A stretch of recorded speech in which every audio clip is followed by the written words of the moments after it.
Back to news. Telugu రాష్ట్రాల్లో MLC ఎన్నికల ఓట్ల లెక్కింపు కొనసాగుతోంది. ఉదయం 8 గంటలకు ఓట్ల లెక్కింపు ప్రారంభించారు.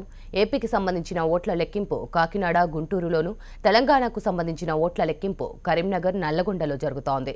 ఏపీలో ఒక టీచర్, 2 గ్రాడ్యుయేట్ ఎమ్మెల్సీ స్థానాలకు ఎన్నికలు జరగగా, తెలంగాణలో 2 టీచర్, 1 గ్రాడ్యుయేట్ ఎమ్మెల్సీ స్థానాలకు ఎన్నికలు జరిగాయి. కృష్ణా, గుంటూరు, తూర్పు, పశ్చిమ గోదావరి జిల్లాల పట్టభద్రుల ఎమ్మెల్సీ నియోజకవర్గాలకు శ్రీకాకుళం, విశాఖ, విజయనగరం ఉపాధ్యాయ ఎమ్మెల్సీ స్థానానికి ఓట్ల లెక్కింపు జరుగుతోంది. అలాగే కరీంనగర్, మెదక్, నిజామాబాద్, ఆదిలాబాద్ ఉమ్మడి జిల్లాల పరిధిలోని పట్టభద్రులు, ఉపాధ్యాయ ఎమ్మెల్సీ స్థానాల ఓట్ల లెక్కింపును భారీ భద్రత మధ్య నిర్వహిస్తున్నారు. ఈ నెల 22న ఏపీలో, తెలంగాణలో టీచర్, గ్రాడ్యుయేట్ ఎమ్మెల్సీ స్థానాలకు ఎన్నికలు జరగగా ఇవాళ ఓట్లను లెక్కిస్తున్నారు. అయితే ఫలితాలు రేపు వెలువడే అవకాశం కనిపిస్తోంది. ప్రాధాన్యత ఓట్ల లెక్కింపు కారణంగా కౌంటింగ్కు చాలా సమయం పడుతోంది. ఇవాళ సాయంత్రానికి తొలి రౌండ్ ఫలితం వచ్చే అవకాశం కనిపిస్తోంది. కొన్ని చోట్ల మధ్యాహ్నానికి తొలి రౌండ్ ఫలితం వెలువడే అవకాశం ఉంది.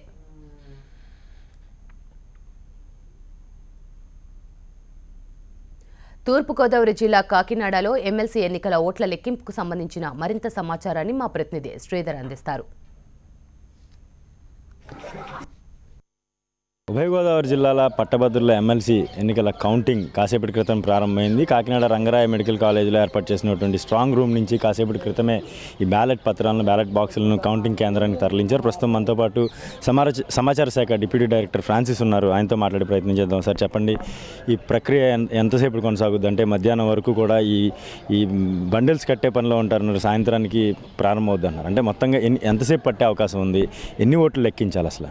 అంటే ఇప్పుడు ఈ ప్రాసెస్ అంతా కూడా ఉదయం 8 గంటల నుంచి మొదలైంది.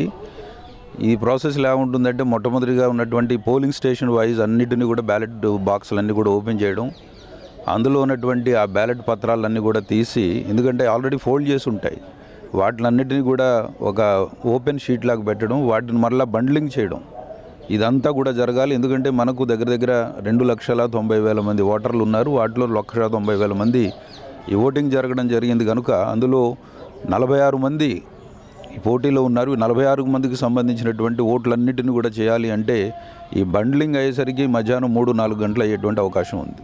ఈ సుదీర్ఘంగా జరుగుతుంది ఈ ప్రక్రియ. ఎంతమంది కౌంటింగ్ సిబ్బంది ఉన్నారు? ఎన్ని గంటల షిఫ్ట్? అంటే షిఫ్ట్ కానీ అట్లాగే ఏమన్నా మార్పులు చేర్పులు జరిగే అవకాశం ఏమైనా ఉందా?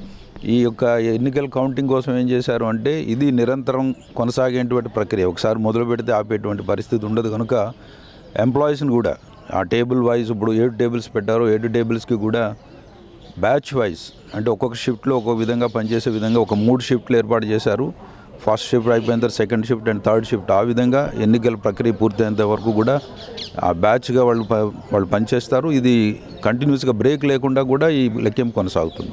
ఈ కౌంటింగ్ ప్రక్రియ ఈరోజు సాయంత్రం నుంచి రేపు మధ్యాహ్నం వరకు కూడా తేలే అవకాశం ఉందని చెప్పేసి అధికారులు చెప్తా ఉన్నారు. కాకినాడ రంగరాయ మెడికల్ కాలేజ్ నుంచి